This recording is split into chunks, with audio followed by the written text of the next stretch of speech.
Namo tassa bhagavato arahato samma sambuddhassa. Namo tassa bhagavato arahato samma sambuddhassa. Namo tassa bhagavato arahato samma sambuddhassa. Buddhang Dhammang Sanghang Namasami. So I'd like to welcome everyone this evening, offer my greetings. So this is going to be our last Saturday evening gathering before Christmas, before the holiday season. So for many different faiths and also people without any faith or religion, this is a time of year of holidays. This is the time of year we have Christmas as the big one here in Canada, or we have Hanukkah, or, there's different groups have different holidays. But unfortunately, as Buddhists, we don't have any really specific Buddhist holiday this time of the year. So, um, one of the things we've had, some of the different adjuncts and different teachers in the West have started working on is rebranding Christmas, and they've nicknamed it Buddhamas. And so so this works quite well. So as far as I know, a mass is like a Catholic word for like a basically like a puja. So it'd be kind of like the Buddha puja or the Buddha mass at this time of the year. So as far as my understanding, Christmas itself had started off as a pagan holiday. And then at one point they started when Christianity really took off, they started celebrating the birth of Jesus on this pre-existing pagan holiday. And it's interesting to see that nowadays, in a lot of places in the West, for the most part, and especially looking at here in Winnipeg, for the most part, Christmas has, turned into a secular holiday. And so I think it's very suit fitting or not offensive to rebrand it as Buddhamas. And so I know Ajahn Sona was very much into this, the Buddhamas holiday. And I remember, I think it was last year, people were telling me that some of the students of Birken Monastery, of Ajahn Sona's monastery, actually went and they rewrote some of the lyrics to some of the Christmas carols and made them as the Buddhist lyrics to them. And I know over the years, different groups have done this as well too. I remember when I was a layman hearing the lyrics to Silent Night being instead of Silent Night, Holy Night, it was Silent Mind, Holy Mind, all is calm, all is bright. Again, I think quite fitting. And even a lot of the imagery that we get here around and a lot of the decorations that you get here around Christmas, a lot of them are very nature themed, having a Christmas tree in the house. So we always had a plastic one when I was a kid. We never had the real one, but still the idea of having a tree in the house, having a wreath around the on the front door, people would put, ivy, holly, mistletoe, all these different very nature things in the house and having these nature decorations. And again, it's very fitting because, Buddhism itself is a very nature-based religion. Like the Buddha was born in the forest, he was enlightened in the forest, and he ended up dying or having his parinibbana in the forest. He lived much of his monk life in the forest, and a lot of the real practice monks, do spend a lot of their time living in the forest, in the wilderness. And Buddhism also teaches a lot about nature. And you can see in a lot of Luang Por Cha's teachings, a lot of his teachings really have to do with nature. And he really brings a lot of nature themes into his teachings. So I think this makes, just adds to the feel that this is a time of year that we really can have like a Buddhist holiday. And then in some of the really popular stories and a really popular like um, tales and about Christmas, again, I think some of them have some really deep Dhamma in them or some really great Dhamma in them. And one of my favorite ones for looking at the Dhamma in it, and I did this last year on Christmas with everyone, was um, Christmas Carol by Charles Dickens. And I think this tale in itself, even though Charles Dickens most likely wasn't a Buddhist or very likely never even heard of Buddhism, but there's so much like Dhamma in there, and you can it's one we can really take and look at it through a lens of Dhamma. So in the beginning of the tale, it starts off with Ebenezer Scrooge, and Ebenezer Scrooge, he's a rich guy. He's this successful businessman, has made lots of money. So in a lot of ways, you'd look at it by a lot of worldly standards. He had been quite successful, but he was absolutely miserable. He was angry. He was bitter. He just had no happiness in his life. And and this isn't saying that because someone has money, because someone's rich, they're inherently miserable, or because someone doesn't have some money or isn't rich, that they're going to be happy. It's not that at all.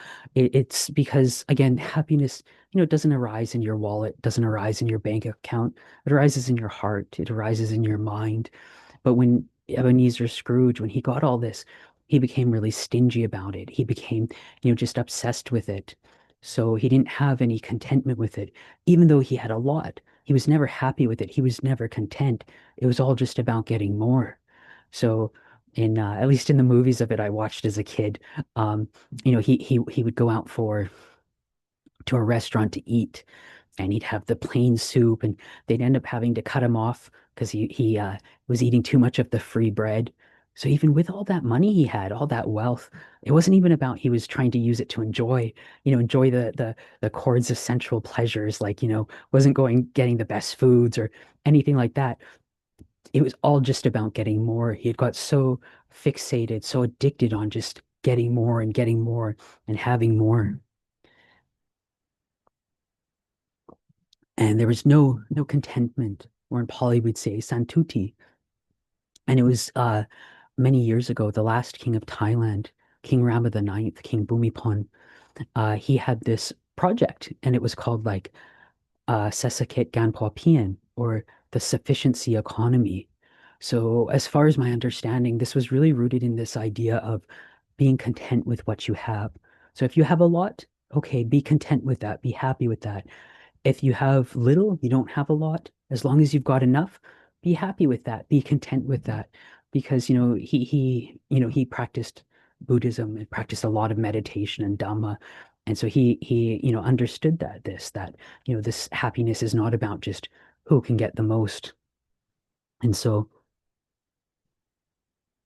and so Ebenezer Scrooge, he he has an employee, Bob Cratchit, who's basically the opposite of him. And then later on, Ebenezer Scrooge, he goes back to his place, and he is visited by the spirit of his old business partner, Jacob Marley.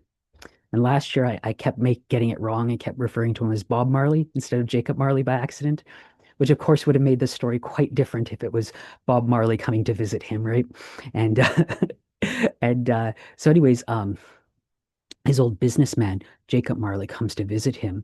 And Jacob Marley was just like Scrooge. He was, stingy. He was absolutely like cold-blooded businessman, and they would, take down anyone they could. And they were really like not good people. They didn't have good sila at all. They didn't have any generosity. They didn't practice any meditation, of course. And Bob Marley, so Jacob Marley, Jacob Marley got a bad rebirth, and he was born as like a spirit, a ghost. We'd say like Sambawesi. So he was this like wandering spirit, and he was really, you know, um, not having a good time.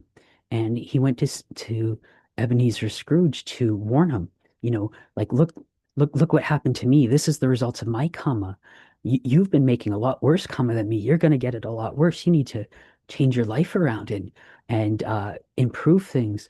And again, this is a really like good reflection of karma. Like he's talking about our actions, they have results, and negative actions really can have negative results. So it's important for you to do good actions, create good karma.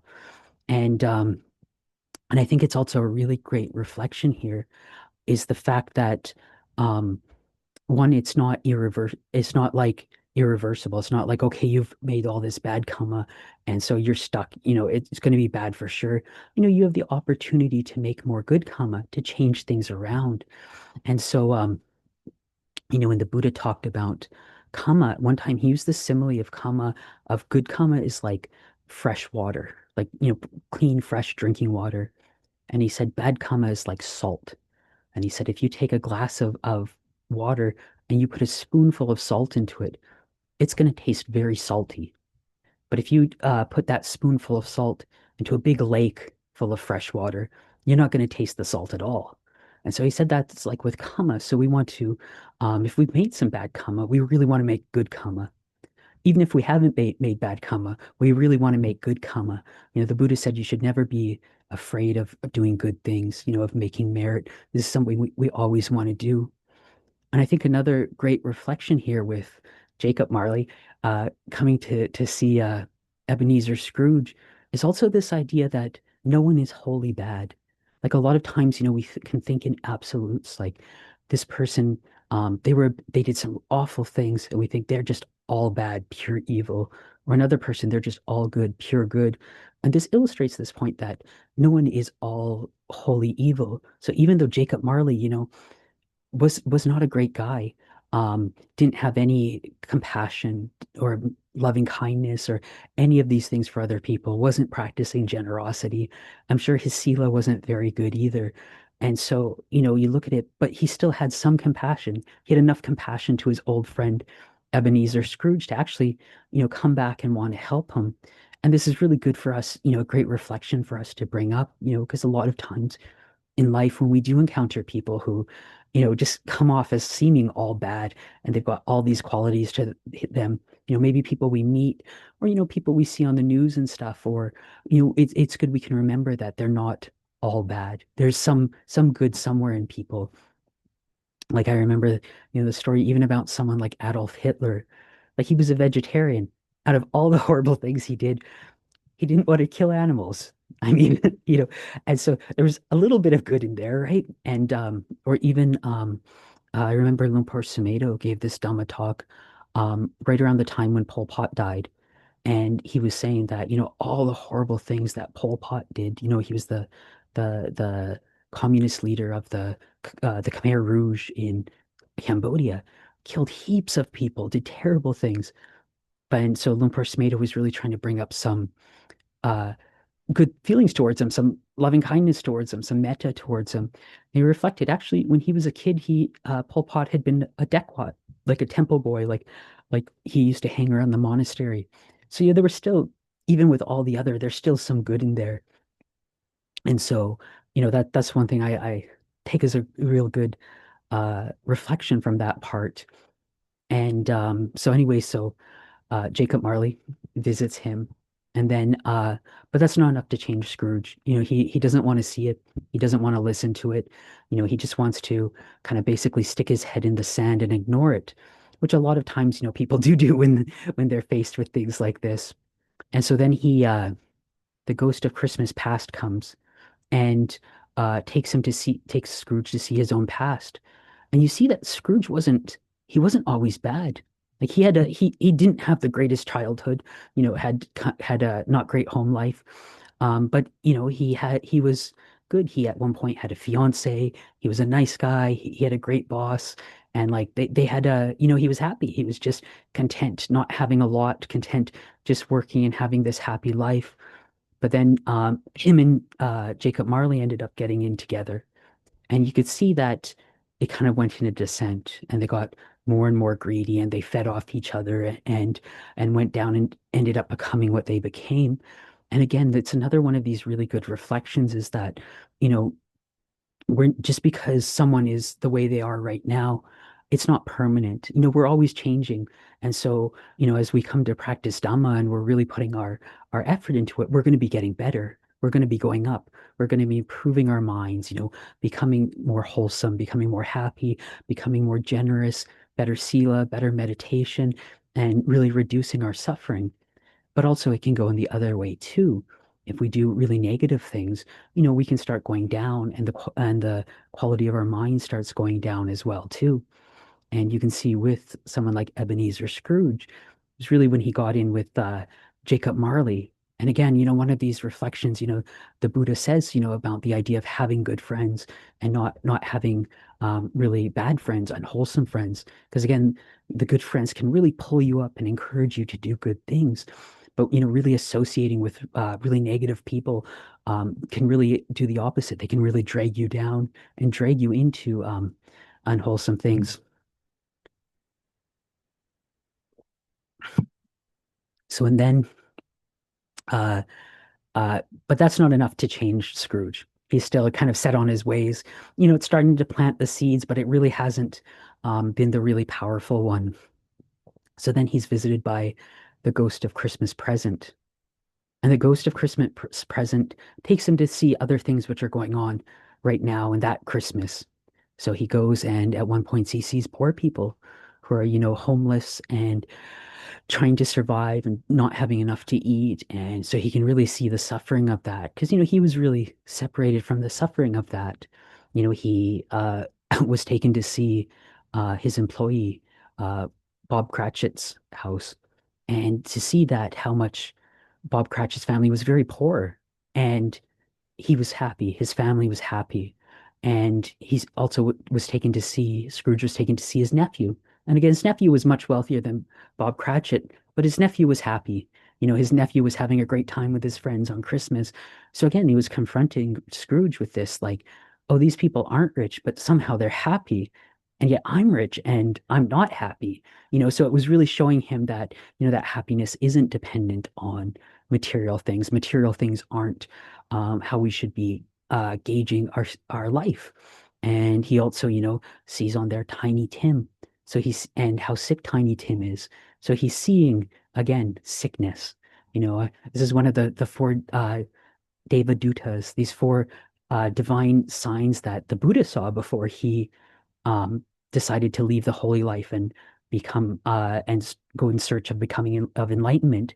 He saw a sick man, an old man, a dead man, and then he saw a samana, or like a monk or a recluse, someone who was actually had gone against the ways of the world and had gone off to practice to become enlightened.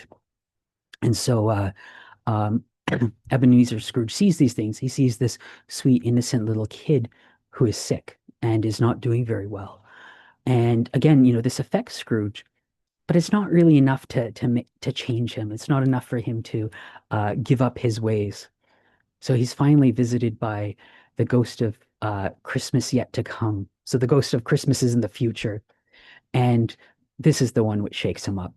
And one of the things which he goes and he sees his own death. He sees that death is permanent, or death is for sure, it's certain. And he sees that all those possessions he had, he can't take with them.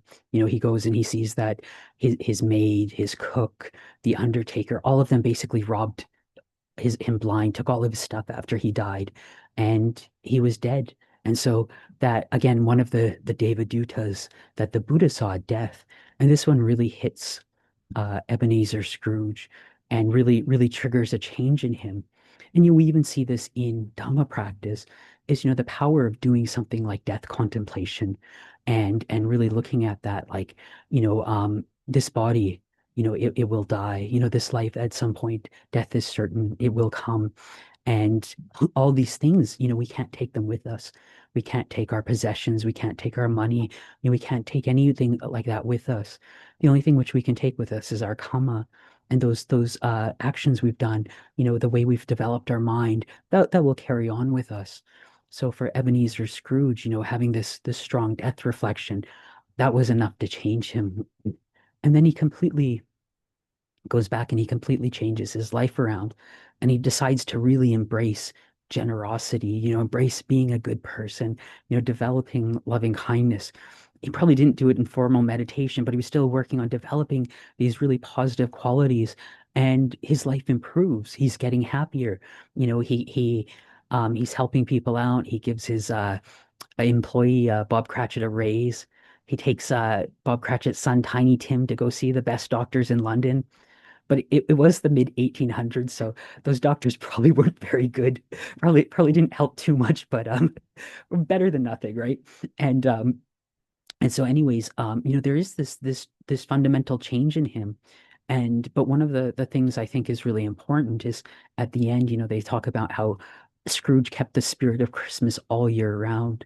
Because in times like this, when we do have these holidays, these holy days, these special events, there they do become a time when we do start emphasizing on certain spiritual qualities. So like Christmas, one of them is generosity, and practicing generosity to other people, developing loving kindness for other people, to all men, there's all these different things that we emphasize in this time of the year, but it's important for us to practice all of these and practice all of our Dhamma throughout the year and really make it continuous. So one of the things you see with a lot of the teachings that Kruba Ajahns will say, they'll say, make your practice even. Because what we want to do is we want to be able to practice continuously, practice evenly throughout our lives. Because when we start doing that, one of the things they'll say like Kauni Sai, like it enters our personality, becomes part of our character. So say, for example, something like generosity. If at the beginning we're, say, a stingy person, we're not very generous, like Ebenezer Scrooge, right? Um, and when we do want to go practice generosity, we have to make effort. It takes more effort to do it. We have to push ourselves. We have to really, find somewhere to do it and all this. And it's not easy. But as we practice it more and more and more, it becomes more part of our nature, and we just become a generous person instead of someone who's like pushing yourself. And so this developing these baramis, like these spiritual qualities, and taking them up to these different levels. And so it's the same with sila, our actions of body and speech. A lot of times in the beginning, um, there may be some place we're particularly weak on. So if, say, for example, someone who lies a lot, not lying might actually really take a lot of effort. Like you might have to really watch yourselves and really, really fight against that kilesa, that defilement of wanting to lie. But as you continue to do it, not lying becomes so normal and so completely just the way it is and just the way life is. And so it enters that. And it's the same with our meditation. The more we can practice our meditation, the more our mind gets used to being peaceful and getting into these peaceful states. So there was this one time, oh, many years ago, I was at the big Lumpur Cha uh, Remembrance Day event at Wapapong. So it's about a week long, uh, kind of like a meditation retreat or a practice session. And it's huge, like 10,000 people come, 1,000 monks. And so it's the big event of the year at Wapapong. It's on to remember when Lumpur Cha died. And so this one year I was there and Ajahn Tong was there. And he was a disciple of Lumpur Cha and of Ajahn Nando. And Ajahn Tong's known for having really great meditation. And he also speaks in a very poetic way. And he's a very, very respected monk. And there's certain nights there you'd stay up all night. And we were staying up all night. And it was right in the middle of the night. And myself and this other monk, we were chatting with Ajahn Tong. And he was just very relaxed chatting with us. And he was giving us meditation advice. And he said this one thing, and it was really great. And again, he's very poetic in the way he speaks. And he said, Taurao chingap samadhi, samadhi ga chingap rao. So it's like when we become used to samadhi, like our concentration, our meditation, that samadhi becomes used to us. And he went on to explain, like, the more that we practice meditation, our mind gets used to these peaceful states. So we get these peaceful states start coming more and more, and our mind gets used to getting into them. And he went on to explain that samadhi, like concentration, is a sankhara, like in the the five aggregates, the five khandas, they call that sometimes they translate it as mental formation or something, but it's sankharas. And he said anger is also a sankhara. And he said so they're very similar in this way. Like and he's the one who taught me this one, and I repeat it a lot, that so you see the way the mind is with anger. At first, if someone starts getting you angry, it's not a lot, but the more and more you get angry at the person, the more and more stuff happens with that person, the easier it is to for that anger to come up. And he was saying until you get to the point where you just even hear that person's name and that anger comes up, you're just like, oh, you know, and and so it's the same on the flip side with samadhi, that the more you do it, the more you get used to it, that it just comes up easier and easier. And so it really becomes just something we're used to, something we're good at. And even in the monastery, we're really encouraged to, a lot of Kruba Ajahns encourage us to meditate at the same time every day. So, because what happens is your mind gets used to this is quiet time, this is the time to calm down, to become peaceful. And so, when you've practiced for a while like this, so it's kind of the same idea as like when you eat lunch at the same time every day, your body gets used to that. So just whenever it's getting close to that time, you just start getting hungry because your body just starts knowing, and the saliva starts flowing, and and so it's the same with the meditation, your body and mind just gets used to this and just knows this is coming up. And so, like um Bob Mar Scrooge trying to keep the spirit of Christmas going all year round. We have to try to keep the spirit of Dhamma and of practice and of developing ourselves and improving ourselves all year round. So I'd like to offer this as a bit of a Buddhamas reflection for everyone this evening.